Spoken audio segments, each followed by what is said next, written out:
Had you ever heard of a vascular necrosis before? Not until this off season. No, I haven't. I mean, was it when you went in for the physical in Boston? Yeah, that was the first time. Actually, it was that night. Ben had to call my agent and said, we need to talk. So we're like, oh, what's going on? So, we went in there and talked with the doc too, and they explained it that I had, avascular necrosis. How scared were you? At first, I didn't really know what was going on, and they didn't really have the knowledge of it either. So it was something that we knew we had to take care of and go see what it was, and so it made it a long off season. Yeah. You had to go see a bunch of different doctors and get different opinions. And how many different places did you go? We didn't physically go a lot of places. My agent did a great job just finding different doctors. Went back to the Texas doctor, Dr. Meister. He gave us some people to call. And then we went up to New York to see Dr. Joseph Lane, who deals with this. And we got a plan. There's different things I could have done for it. I could have had surgery, but it really didn't make sense to have surgery when I didn't have any symptoms for anything. And you were working out at API, weren't you? Well, I wasn't at API yet, but I was doing my own workouts, just lifting, running, doing everything. I didn't feel anything. So when we got the news for it, it was like, well, it was kind of confusing because I didn't feel anything. My body felt fine, and so it was a weird time. Once you started working out at API, and I know what they put people through, did that convince you more and more that you're going to be fine? I knew I was going to be fine. It was just, I'd go in for physical therapy and, just try to get all my little muscles and start firing. And basically I was rehabbing something that I never even felt. I was going in there and just doing the little things, and then, I'd go and work out too. So, I was limited to some of the things I could do. I wasn't able to, box jump or do anything high impact, but I was able to do certain things to get my muscles strong and build up to where when I start running that I'd be really close to ramp things up. How relieved were you when you got the news of the last MRI? I was really relieved. The doc, he kind of explained it to me that it's going to be all right, and these things should get better. So it was encouraging hearing that from him, and then finally getting the results. It was a happy day for me. Is it a little bit hard stepping away from catching? Yeah, absolutely. The Rangers were 42-15 with you catching 2 years ago. Yeah, it's something that I love to do. It's something I was brought up in the minors, and it's something I always done. And it's tough, but the situation I'm in, being able to play first base and be able to be in a lineup every day is, I'll take that too. I remember following you, and it's you hit 60 home runs in 2004 and 2005 in the minor leagues before getting to the big leagues, and the power was always there. But could it be that now you've learned about this condition that you're better off not catching and playing first base and just utilizing your bat? Yeah, for the time being, the doc said it could get better, but we're trying to keep it the same, keep it from getting any worse. So I take it one day at a time. Right now I'm a first baseman. I'll take it, and I'm able to put spikes on and go out and play. So I'm still able to play, and that's exciting. And I'm going to go one day at a time. If there's a time to where this thing does get better and they say I can go and catch again, I'm all for it. I'll go behind the plate and work with pitchers, go through the grind of the game, and I'll just go from there. Do you think all those games in the heat in Texas could have worn you down a little bit? Yeah, I think it wears down everybody. There's times during the season I'd get an IV before the game because it's so hot. When I was catching. So it definitely takes a toll on you. They do a good job with not taking BP every day outside. When we have a long homestand. So there's things to do. You got to take care of your body. You got to work out. eat the right things and, really take care of your body. You say you take it one day at a time. If you sort of close that door behind you and just move forward into this season, playing first base, hitting in the middle of the order? Yeah. It took me a while, this off season to get over it, but it's something I have to do. It's something that you can't dwell on. This is what I have to deal with, and I'm going to deal with it. I'm going to do everything I can to stop this thing from getting any worse. And from the eating standpoint, working out standpoint, anything I have to do, I'm going to do to be able to stay on the field and stay healthy. You convinced that it won't be a problem for you hitting? Yeah, no, I don't think so, because I actually played with it last year, and not knowing it. I had a MRI in March that didn't show that I had AVN, and then had the physical, had the MRI, and it showed up. So it was between that time period to where I had it, and it's probably not going to happen in 1 month. So I actually played with it last year and didn't feel anything. So I feel like stay on this medicine, keep everything right, I'll be fine.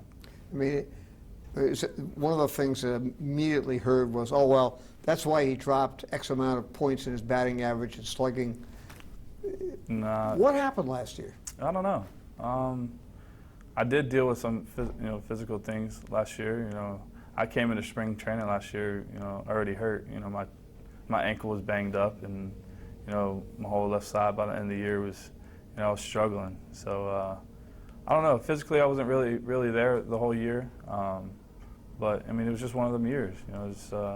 Didn't really get it done, and I'm not going to use any injury for any excuse. We go through the grind every year, and everyone has injuries, and it's just something you just got to deal with. Well, you go back over your career in 08, 09. You had really productive years, and obviously 2011 you were one of the premier hitters in baseball. It's 1 year is 1 year, right? Don't you look at it that way? Yeah, I put that behind me. This is a new year, and like I said, I try to make myself better every day. I think it's just not wasting at bats and doing the little things to be a team player. You all in the minor leagues, you always had pretty good patience and plate discipline, did you not? Yeah, I felt like I saw a lot of pitches. I like to walk. I feel like it can be part of my game, and I like to be on base. Get on there any way you can, see a lot of pitches, which I think helps your teammates behind you. And, any way you can get on base, you try to do it. But when you were on the market and looking at the Red Sox, again, a lot was made of the ballpark, but did you look at it more of the city and the lineup? Yeah, you take all them into account. I definitely like hitting there. Just the atmosphere. I like the background. I like the wall. It's just it was just really fun for me to go there and play. I don't know. A lot of players have different places they like to go and hit. Some places they're not so good, hitting. Some places they just, they can't get out. So, and also, I knew they had, on the pitching side, some guys coming back. Some things they want to prove things. They got chips on their shoulders. Looking at the bullpen, it looked really good, and just some of the guys they signed. So I felt it was a place that I can come, be a part of, and be able to win. It's. I want to hold for a second.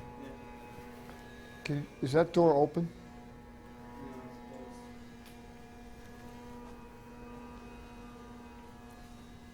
Guy's got his headset on. He has no idea.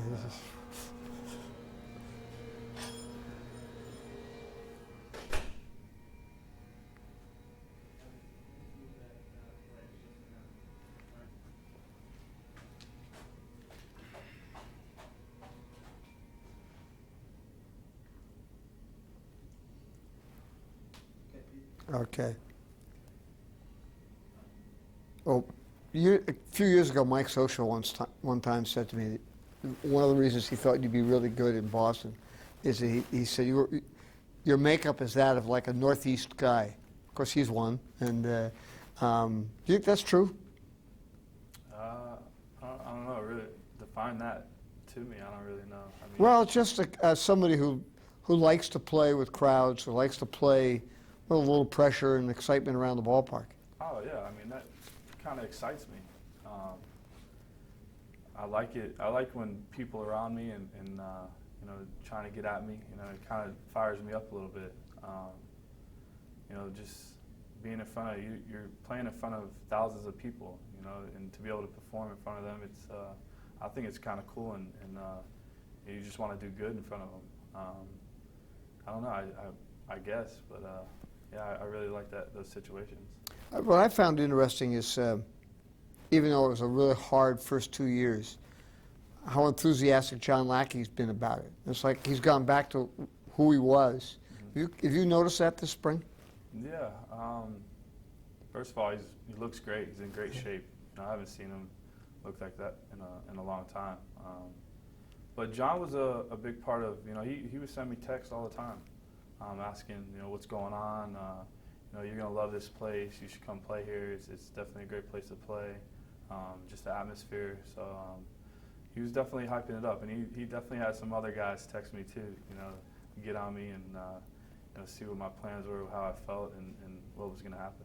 So that welcomes you. I mean, was that a little bit a part of the decision, in that the players on the team really wanted you there? Yeah, absolutely. You know, that's you know, to be wanted somewhere, it's a good feeling. You know, so it definitely helped. I'm not going to say it made me make that final decision why, but you know, just having that, you know, some guys reach out to you, it definitely helps.